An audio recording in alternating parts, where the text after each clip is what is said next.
નમસ્કાર, હું હર્ષ Rathod, India news ગુજરાતમાં આપનું સ્વાગત છે। સમાચારની શરૂઆત કરીશું બનાસકાંઠાના વિભાજન બાદ થરાદના ધારાસભ્ય અને વિધાનસભા અધ્યક્ષ પ્રથમ વખત તેમના મત વિસ્તારમાં આવતા તેમનું ભવ્ય સ્વાગત કરવામાં આવ્યું હતું અને આ પ્રસંગે અધ્યક્ષે કહ્યું હતું કે વિભાજન નથી, નવા જિલ્લાઓનું નિર્માણનું કામ છે।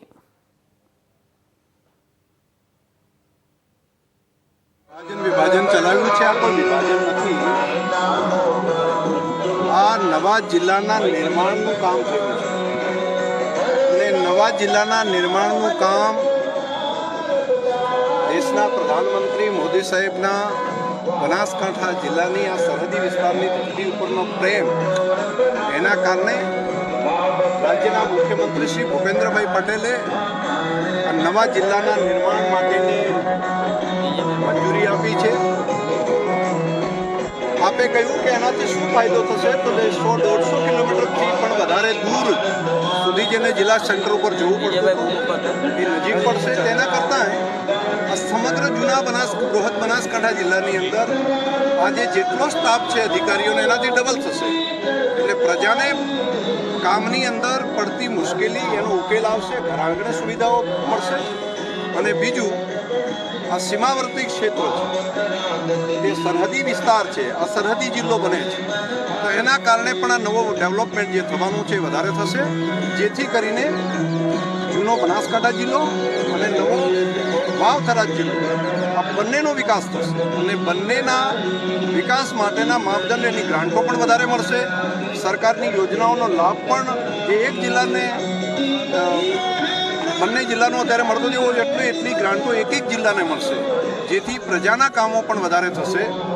નવી આશાઓ જાગી છે, નવી ઉમંગ સાથે નવા જિલ્લાની શરૂઆત જે પ્રમાણે દેશના પ્રધાનમંત્રી મોદી સાહેબે આ વિસ્તારની અંદર નર્મદાનું પાણી આપી, સુજલમ સુફલમની વ્યવસ્થા કરી અને જે પ્રમાણે નવી ભેટ આપી હતી, જે પ્રમાણે નવા એરપોર્ટની ભેટ આપી છે બનાસકાંઠા જિલ્લાને, એ જ પ્રમાણેનું એક નવા જિલ્લાની પણ ભેટ આપી છે। એટલે આ જિલ્લાના વિભાજન નહીં, મીડિયાએ જે ચલાવ્યું છે વિભાજન નથી, આ નવનિર્માણ છે। માના પેટમાંથી કોઈ બાળકનો જન્મ થાય, કોઈ મામાંથી વિભાજન નથી થતું, એ નવા બાળકનો જન્મ થયો છે। તો આપણે પણ જરા વાતને સમજીએ કે નવા જિલ્લાનું નિર્માણ થયું છે અને પ્રજાના હિત માટે, પ્રજાના સરહદી વિસ્તારની પ્રજાના ભાગ્યોદયનું પણ નિર્માણ થયું। HMPV વાયરસને લઈને સૌથી મોટા સમાચાર સામે આવ્યા છે। ચીનના HMPV વાયરસનો ગુજરાતમાં પ્રથમ કેસ નોંધાયો છે। 2 મહિનાના બાળકનો રિપોર્ટ પોઝિટિવ આવ્યો છે અને રિપોર્ટ પોઝિટિવ આવતા બાળકને અમદાવાદની ખાનગી હોસ્પિટલમાં સારવાર હેઠળ દાખલ કરવામાં આવ્યો છે અને હવે તે મોડાસાના પંથકના હોવાનું બાળક જણાવાઈ રહ્યું છે। શરદી, ઉધરસ, ખાંસીના લક્ષણો જણાવતા અમદાવાદ તેને લવાયું હતું। सुबह में जब आपने ये प्रश्न पूछा तब मैंने बताया था कि मेरे पास तथ्य अभी नहीं आए हैं, लेकिन उसके बाद मैंने इंक्वायरी की तो एक 2 मास का बच्चा जो डूंगरपुर राजस्थान से आया था सारवार के लिए, उसमें ये डिटेक्ट हुआ है और उसको सारवार के अर्थे अहमदाबाद भेजा गया है। सर, कितना प्रिकॉशन रखना चाहिए, क्योंकि ये अहमदाबाद में ભુજના કંડેરાઈ ગામના વાડી વિસ્તારમાં 19 વર્ષીય યુવતી 500 ફૂટના બોરવેલમાં પડી ગઈ હતી અને તેઓ આ યુવતીને રેસ્ક્યુ કરવા માટે પ્રયત્નો હાથ ધરવામાં આવ્યા હતા। ભુજ ફાયર વિભાગ દ્વારા ભચાઉ ફાયર વિભાગ તેમજ 108 ઇમરજન્સી એમ્બ્યુલન્સ દ્વારા પણ કામગીરી હાથ ધરવામાં આવી હતી।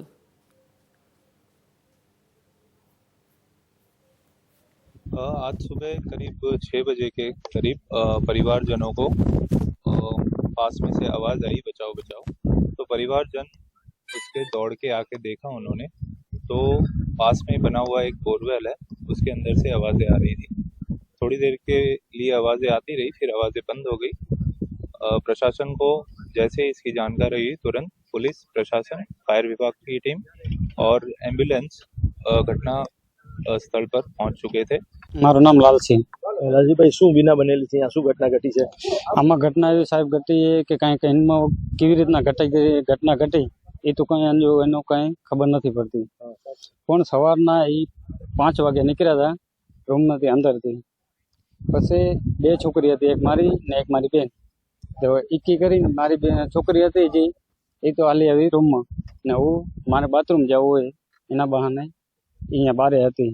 એના પછી 5:30 વાગે હું જાગ્યો તો બધાને મેં ખાવાના બનાવવા માટે બધાને ઊભા કર્યા કે હાલો ભાઈ હવે આપણે ખાવાનું બનાવીએ. નામ છે આપનું? ફાતમાબાઈ. અમે વાત કરવામાં આવે તો જે છોકરી અંદર જે પડી ગઈ છે એ તમારા સાથે કામ કરતી શું વાત કરશો? એ છોકરી બહુ સારી જ હતી, પોતાની રીતે પોતે કામ કરતી હતી. હમણાં એની સગાઈ થઈ હતી. એ એના બે માણસના મામલામાં કાકેની બોલીચાલી થઈ હતી. એવી રીતે એને આપઘાત કીધી. બીજું છોકરીમાં કાંઈ ફોલ્ડર નહોતું. અમારી સાથે રોજ કામ કરતી હતી. એમાં કાંઈ પણ અપીલ નહોતી. ક્યારે બનાવ બન્યો છે? એ બનાવો રાતનો 5, 5:30 ને આસપાસ બન્યો છે.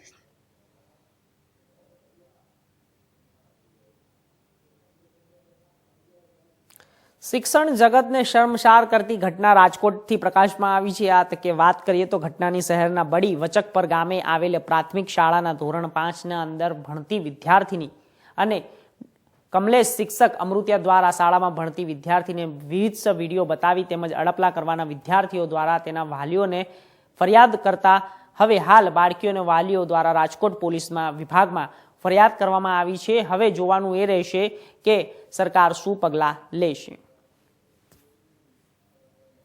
બેડેથી આવી છીએ અને અહીંયા કુવાડવા રોડ પોલીસ સ્ટેશનમાં ફરિયાદ દેવા આવ્યા છે. કમલેશ અમૃતિ અમારા 5મા ધોરણમાં છોકરીને ભણાવે છે. એ ખરાબ વિડીયો દેખાડે છે મોબાઈલમાં છોકરીઓને અને અડપલા કરે છે અને પોતાના કપડાં ઉતારીને છોકરી અમે ઊભો રહીએ છીએ 2 વાગ્યાની રિસેટમાં. ખાસ કરીને 2 વાગ્યાની રિસેટમાં ઊભો રહીએ એટલે બીજી છોકરી બાયણે વહી જાય ને 3-4 છોકરીને રોકી રાખે રિસેટમાં. એવું કરે છોકરીઓ અમને એવું કીધું. કેટલા સમયથી ચાલતું? મને નથી ખબર પણ મારી દીકરીએ એની મમ્મીને વાત કરી પહેલાં. એ થોડું ખબર પડી મને, પછી મેં બધા ગામજનોને વાત કરી. બધા આ કેટલા સમયથી ચાલતું છે? સમય તો છઠ્ઠાવાળી છોકરીઓ કહે છે એટલે 1.5-2 વર્ષથી ચાલુ હોય છે. અત્યારે આપ ક્યાં આવ્યા છો? અત્યારે કુવાડા રોડ પોલીસ સ્ટેશન આવ્યા. શું તમે અત્યારે ફરિયાદ નોંધાવી? તમારી ફરિયાદ? હા, ફરિયાદની પ્રક્રિયા ચાલુ છે. શું કહેશો, કેટલી વિદ્યાર્થીનીઓ સાથે શિક્ષકે આવું કર્યું? વિદ્યાર્થી તો બધી આવી ગઈ છે પણ અમુક બોલતા બીએ છે પણ 15-20 છોકરી તો એગ્રી થઈ ગઈ છે. એ બોલી હોત છે, બાકી વિદ્યાર્થી બધી એના કામ આવી ગઈ. શું કરતા શિક્ષકો એને મોબાઈલમાં ખરાબ વિડીયો બતાવતા અને એને પાછળના રૂમમાં જ્યાં કેમેરા નથી, નિશાળમાં કેમેરા રૂમમાં, પાછળના રૂમમાં કેમેરા નથી, ત્યાં લઈ જાય રિસર્ટમાં અને પોતાનું પેટ ઉતારીને હમો ઊભો રહીએ એવું અમને છોકરીઓ કહે. હા, ફરિયાદ નોંધાવવાના. હું વાચકપર બેડીથી આવી છે. અમારા પ્રાથમિક સ્કૂલની મારી કોર અમારા જે ત્યાંના સાહેબ છે 5મા ધોરણને જે ભણાવે છે તે દીકરીઓ સાથે ખરાબ વર્તન કરે છે. એમના મોબાઈલમાં ખરાબ વિડીયા બતાવે છે અને અડપલા પણ કરે છે એવું છોકરીઓનું કહેવું થાય છે. બાજુમાં ગાર્ડનમાં લઈ જાય અને તેમને પેન્ટ ઉતારીને પોતાના અવયવ દેખાડે છે એવું છોકરીઓનું કહેવું છે. 8-10 છોકરીઓ આવું કરી છે. જે અત્યારે 6ઠ્ઠા ધોરણમાં જે ભણે છે છોકરીઓ, એને પણ પૂછ્યું તો એને પણ એમ કીધું કે ગયા વર્ષે અમને પણ આવા વિડીયા બતાવતા હતા. અમે આવું ફેરવીને છોકરીને પૂછ્યું છે, ખોટું કોઈ બોલતી નહીં, જેટલું હોય એટલું સત્ય કહીજો. તો છોકરીઓ એ બધી એગ્રી થાય છે કે અમારી સાથે આવું ખરાબ કૃત્ય કરે છે. હવે અમને ખરાબ પિક્ચર બતાવે છે મોબાઈલમાં. અમે અત્યારે પોલીસ સ્ટેશને કુવાડા પોલીસ સ્ટેશને આવ્યા છીએ, રાજકોટ કુવાડા પોલીસ સ્ટેશને. અને અમારી માંગ એવી છે કે એ સાહેબને ખાલી નોકરીમાંથી પાણીચૂજ નહીં પણ એમને કડકમાં કડક સજા થાય એવું કાંઈક સરકાર પગલાં ભરે. કેમ કે એ અહીંથી બદલી થશે, બીજે જશે તો બીજા સાથે આવું અકૃત્ય નહીં કરે એની કોઈ ખાતરી નથી. એટલે આવા સમાજને માટે કલંક કહેવાય. અને સજા થાય તો ભવિષ્યમાં બીજા શિક્ષક આવું કરતા 100 વાર વિચાર કરશે. અત્યારે અમે આજથી 10-15 જણા 12-13 જણા આવ્યા છે બેડીથી. બધા વિદ્યાર્થીઓના વાલી છે, 2 ગામના ઉપસરપંચ છે, સ્કૂલના એસએમસીના 2 સભ્યો છે. એમની દીકરીઓ પણ એમાં ભણે છે. ભાવનગર શહેરમાં 74મી સિનિયર નેશનલ બાસ્કેટબોલ ચેમ્પિયનશિપનું આયોજન કરવામાં આવ્યું હતું. રાજ્યના મુખ્યમંત્રીએ ઉદ્ઘાટન કરાવ્યું હતું. ખેલાડીઓનો ઉત્સાહ વધાર્યો હતો. રાજ્યમાં રમતગમત મંત્રી પણ હાજર રહ્યા હતા. 5 જાન્યુઆરીથી 12 જાન્યુઆરી સુધી સ્પોર્ટ્સ કોમ્પ્લેક્સ ખાતે ચેમ્પિયનશિપનું આયોજન કરવામાં આવ્યું છે, જેની અંદર અલગ અલગ રાજ્યની ટીમોએ ભાગ લીધો હતો. પ્રથમ દિવસના ઓપનિંગમાં મુખ્યમંત્રી પ્રથમ અને જ્યારે ગોલ કરીને તેની સામે રમ્યા હતા અને ગુજરાત રાજ્યના મુખ્યમંત્રી ભાવનગર શહેર સ્થિત સ્પોર્ટ્સ કોમ્પ્લેક્સ ખાતે 74મી સિનિયર નેશનલ બાસ્કેટબોલ ચેમ્પિયનશિપનું ઉદ્ઘાટન મુખ્યમંત્રી ભૂપેન્દ્ર પટેલના હસ્તે કરવામાં આવ્યું હતું. વિશ્વ નેતા અને યશસ્વી વડાપ્રધાન શ્રી નરેન્દ્રભાઈના નેતૃત્વમાં આજે દેશમાં રમતગમત અને ખેલકૂદના ક્ષેત્રમાં વિશ્વાસ અને ઉત્સાહનું વાતાવરણ ઊભું થયું છે. ખેલો ઇન્ડિયા હોય કે ગુજરાતનો ખેલ મહાકુંભ, ખેલે તે ખેલેની ભાવના પ્રબળ બની છે. ગઈકાલે જ આપણે ખેલ મહાકુંભ 3.0નો પ્રારંભ કર્યો છે. 71 લાખ જેટલા ખેલાડીઓ આ ખેલ મહાકુંભની સ્પર્ધામાં પોતાનું કૌશલ્ય દર્શાવવાના છે. રમતગમત ક્ષેત્રે વડાપ્રધાનશ્રીના આગવા વિઝનનો લાભ ગુજરાતને તો 2.5 દાયકાથી મળતો રહ્યો છે. ગુજરાતમાં આજે જે સ્કેલ ઉપર સ્પોર્ટ્સ કલ્ચર ખીલ્યું છે તે આદરણીય વડાપ્રધાન શ્રી નરેન્દ્રભાઈ મોદીના વિઝનનું જ પરિણામ છે. એ જ વિઝનને કારણે દેશની સૌથી મોટી બાસ્કેટબોલ ચેમ્પિયનશિપ ટુર્નામેન્ટ ભાવનગરમાં શરૂ થઈ રહી છે. 74મી સિનિયર નેશનલ બાસ્કેટબોલ ચેમ્પિયનશિપ ફરીથી 5 વર્ષ બાદ એ જ 5 થી 12 જાન્યુઆરી દરમિયાન ભાવનગરના આંગણે યોજાઈ રહી છે. તે રમત પ્રેમીઓમાં ઉત્સાહવર્ધક સાબિત થવાની છે. આ ટુર્નામેન્ટમાં ભાગ લઈ રહેલા સૌ ખેલાડીઓને ખૂબ ખૂબ શુભેચ્છાઓ પાઠવું છું. રાજ્યના શહેર અને જિલ્લાઓમાં ભાજપ દ્વારા પ્રમુખ પદ માટે ઉમેદવારી પત્ર ભરવાની પ્રક્રિયાઓ હાથ ધરવામાં આવી હતી. ત્યારે ગતરોજ સુરતના બારડોલી ભાજપ મધ્યસ્થ કાર્યાલય ખાતે પણ જિલ્લા પ્રમુખ પદ માટે ઉમેદવારી ભરવાની પ્રક્રિયા હાથ ધરવામાં આવી હતી. જિલ્લાના કુલ 17 ઉમેદવારોએ પ્રમુખ પદ માટે ઉમેદવારી ફોર્મ ભર્યું હતું. ત્યારે પ્રમુખ પદ માટે હાથ ધરવામાં આવેલી પ્રક્રિયા સામે ભાજપના આગેવાનોને નારાજગી વ્યક્ત કરવામાં આવી હતી.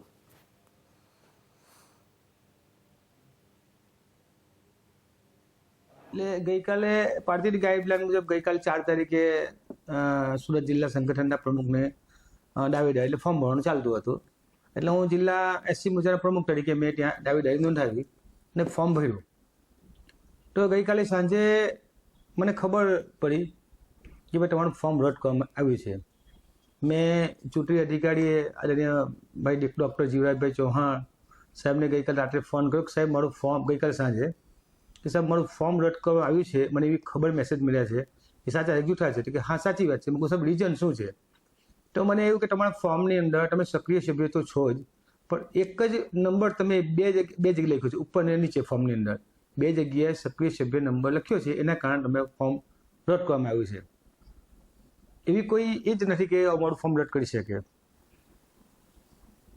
આ જ વિષયને લઈને તમે કઈ ઉપર ઉચ્ચ જે નેતાઓ છે તેના પર કઈ રજૂઆત કરી છે? હા, અને મેં એમને ચૂંટણી અધિકારીને કીધું હતું. જે તે અધિકારીને જે તે અમારા પાર્ટીના મેન સંગઠનના ઉપરના હોદ્દેદાર છે એમને બી રજૂઆત કરવાનો છું. પરંતુ મારો એક અમે ગઈકાલે 17 લોકોએ ફોર્મ ભર્યા હતા. 17 નથી અમારા વર્તમાન પ્રમુખ છે. તો વર્તમાન પ્રમુખ તો 2019ની અંદર સુરત શહેરના સક્રિય સભ્ય હતા અને એ સુરત શહેરના સક્રિય સભ્ય હતા. એ દ્રષ્ટિએ એમને સુરત જિલ્લાના પ્રભારી બનાવવામાં આવ્યા હતા.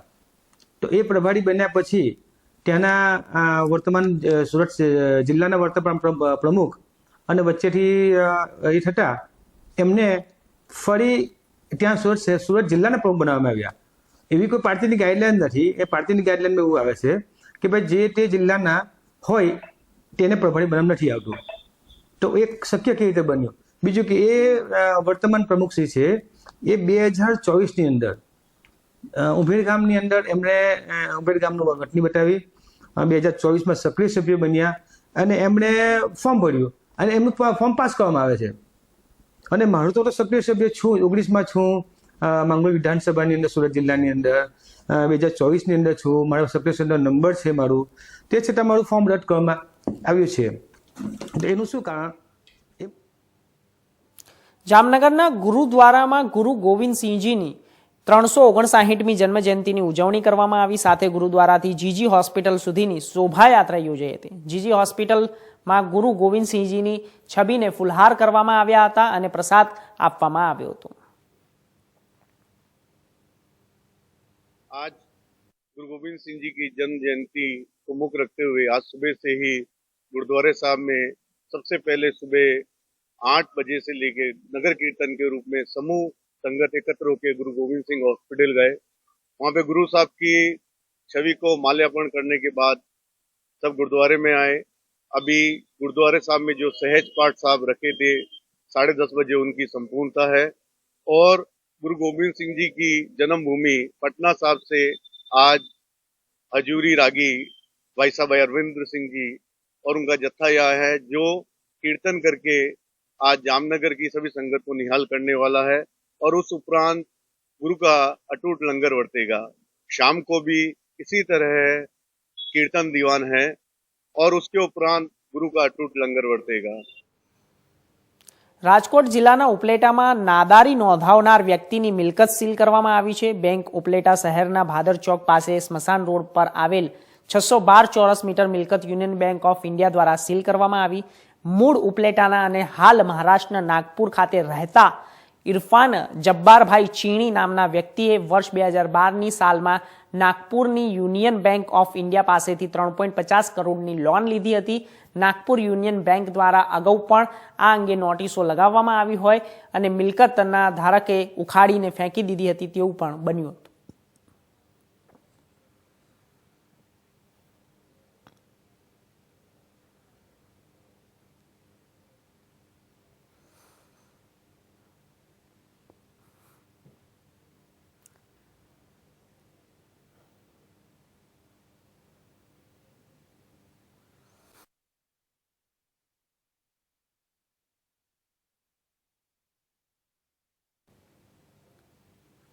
સુરેન્દ્રનગરના તાવી ગામ અવાળા સોલાર કંપની દ્વારા ગૌચરની જમીન પર થાંભલા ઊભા કરી દેવાતા ગ્રામજનો રોષે ભરાયા છે। આરોપ એ છે કે ગામના સરપંચને 3 વખત જાણ કરવા છતાં સોલાર એનર્જી કંપનીની ગૌચરની જમીન પર થાંભલાઓ ઊભા કર્યા। ગ્રામજનોએ એવો આક્ષેપ કર્યો કે સરપંચ ગુમ થઈ ગયા છે। પોલીસ સોલર કંપની અને રાજકારણીઓની દાદાગીરી સામે આવી રહી છે। ગ્રામજનોમાં રોષ ભરાયો છે। અવાળા સોલાર કંપની દ્વારા ખેડૂતોની કિંમતી જમીન પર પરવાનગી વગર થાંભલા ઊભા કરી દેવાતા અને હવે ગૌચરની જમીન પર પણ કામગીરી શરૂ કરવામાં આવી હોવાનો લોકોમાં રોષ છે। તો તમામ ખેડૂતોની અટકાયત કરવામાં આવી રહી હતી અને તેમની કિંમતી જમીન પર કોઈ પણ પરવાનગી વગર કામ કરવામાં આવ્યું હતું અને ગૌચરની જમીનમાં થાંભલાઓ લગાવવા માટે પૈસા લેવામાં આવ્યા હોવાનો ગંભીર આક્ષેપ ગ્રામજનોએ કર્યો હતો। હવે ગ્રામજનો કોર્ટનો આશરો લઈ અને કારણ અને પોલીસને જણાવીને કસ્ટડી લઈને કામગીરી શરૂ કરી છે। મારું નામ રાણા ઇન્દ્રજીત સિંહ વજુભા તાવી, તાલુકો લખતર, જિલ્લો સુરેન્દ્રનગર। કાલે પણ અમે સવારથી આ એક ધારા હતા, પત્રકારો મિત્રોએ હતા, તે છતાં પોલીસ ડીવાયએસપી નો કાફલો લઈ અને મારા ભત્રીજાએ આત્મવિલોપન કર્યું। કોઈ પણ ધ્યાને લીધા વગર આ તમે જોવો એમ તાર ખેંચીને વિયાઈ ગયા છે અને 6 થી 7 થાંભલામાં ભાઈ ગૌચરની જમીનમાં જ થાંભલા નાખવામાં આવ્યા છે। કઈ પણ જાતનું કરી અને કામ એમનું કરીને જતા રહ્યા છે। 1 રૂપિયો આ ખેડૂતને જેને નીકળ્યું છે ને 1 રૂપિયાનું વળતર કે નોટિસ પાઠવી હોત ને તોય ખેડૂતને સંતોષ થાત કે ભાઈ અમને નોટિસ તો પાઠવી, અમને જાણ તો કરી। ફૂલે ફૂલ દાદાગીરીથી પોલીસ એનું કામ કરીને વહી ગઈ છે અને આ થાંભલાનો પૈસાનો વહીવટ થઈ ગયેલો છે।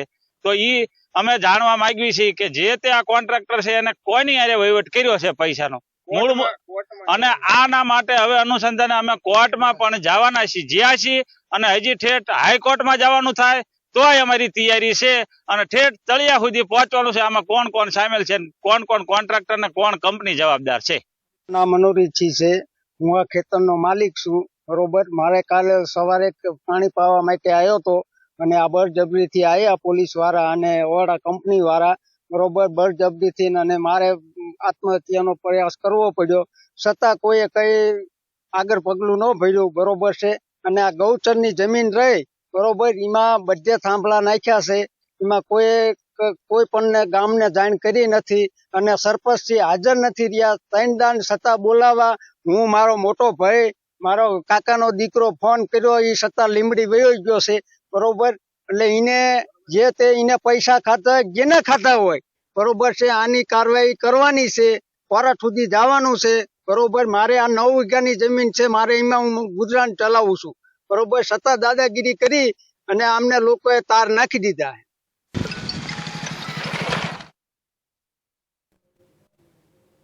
ગત શનિવારે ગુજરાત પ્રદેશ ભાજપના ઉપાધ્યક્ષ અને યુનિટી ફાઉન્ડેશનના ચેરમેન ડોક્ટર ભરત બોઘરાની આગેવાનીમાં સમૂહ લગ્નનું આયોજન કરવામાં આવ્યું હતું, જેમાં સર્વજ્ઞાતિની જરૂરિયાતમંદ અને માતા પિતા વિહોણી 81 દીકરીઓનો સમૂહ લગ્ન ઉત્સવ ધામધૂમથી યોજાયો હતો। જે અંતર્ગત ગત રાત્રે એક લોક ડાયરાનું આયોજન કરવામાં આવ્યું હતું અને આ તકે ગુજરાત રાજ્યના મુખ્યમંત્રી ભૂપેન્દ્ર પટેલ તેમજ ગૃહ રાજ્યમંત્રી હર્ષ સંઘવી પણ ઉપસ્થિત રહ્યા હતા અને આ તકે ચાલુ ડાયરા દરમિયાન પ્રદેશ ઉપાધ્યક્ષ ભરત બોઘરાની આ સંબોધ્યા અને ડાયરાની મહેમાન બનેલ લોકોને દ્વારા બોઘરા પર રૂપિયા સાથે ડોલર અને પાઉન્ડ સહિતના વિવિધ ચલણી નોટોનો વરસાદ કરવામાં આવ્યો, જેના કારણે ભરત બોઘરાની આસપાસમાં વિવિધ ચલણી નોટોનું એક ચાદર પથરાઈ ગઈ હતી અને ત્યારે સોશિયલ મીડિયામાં વિડીયો વાયરલ થઈ રહ્યો છે.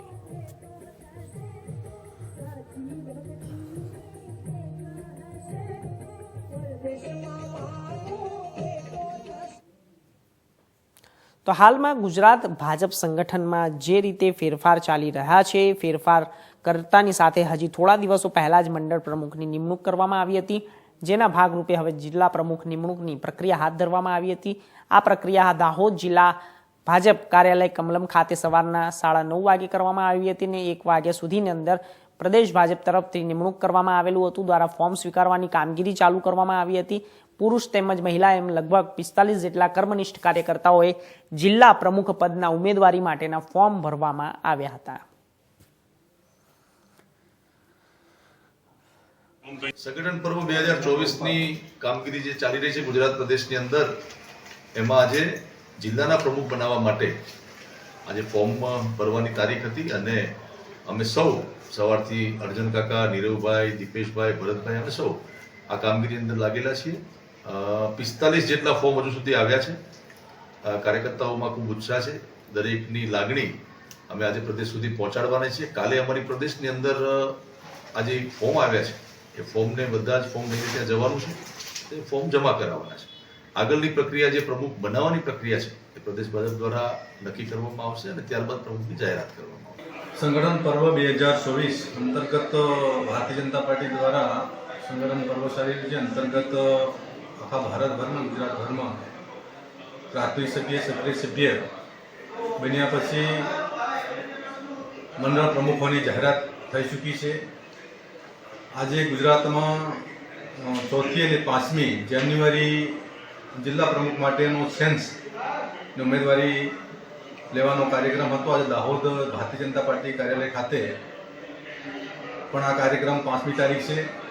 મને એ વાતની ખુશી છે કે અત્યાર સુધી લગભગ દાહોદ ભારતીય જનતા પાર્ટીના પ્રમુખ માટે દાવેદાર તરીકે 30થી વધારે કાર્યકર્તા ઉત્સાહપૂર્વક પોતે જવાબદારી લેવા માટે ઉત્સુક બન્યા છે. એના માટે મને ખૂબ આનંદ છે. ભૂતકાળમાં આવી કોઈ પ્રક્રિયા હતી નહીં. 2-3 કાર્યકર્તાઓ રેસમાં આવતા હતા. ભારતીય જનતા પાર્ટીનો અનેક ગણો વ્યાપ વધવાને કારણે આ કાર્યકર્તા 40-30થી વધારે કાર્યકર્તા ઉમેદવારી નોંધાવી છે. મને આશા છે કે સારામાં સારા કાર્યકર્તા ભારતીય જનતા પાર્ટીના પ્રમુખ તરીકે પ્રદેશ ભારતીય જનતા પાર્ટીની જે પ્રક્રિયા છે એ પ્રક્રિયામાં પાસ થાય. 100% દાહોદ જિલ્લા ભારતીય જનતા પાર્ટીનો સરસ ઉત્સાહી અને યુવાન કાર્યકર્તાને આ પદ પ્રાપ્ત થાય એવી આશા. ઉપલેટાના પ્રસાલા ખાતે ઇસરોના ચેરમેન ડોક્ટર એસ નાથ સોમનાથ રાષ્ટ્રીય કથા શિબિરમાં ઉપસ્થિત રહ્યા હતા. વૈદિક કમિશન ટ્રસ્ટના વડપણ પ્રસાલા ખાતે દેશના જુદા જુદા 15,000 યુવાનોની 10 દિવસની ઘડતર શિબિરમાં ઇસરોના ચેરમેન ડોક્ટર એસ સોમનાથ, અભિનેતા મુકેશ ખન્ના, શક્તિમાન સહિતના દિલ્હી હાઈકોર્ટના જસ્ટિસ C.D. સિંઘ, નેવીના વાઇસ એડમિરલ રાજેશ ધનખડ, વૈજ્ઞાનિક સિંઘલ જેવા મહાનુભાવો ઉપસ્થિત રહ્યા હતા.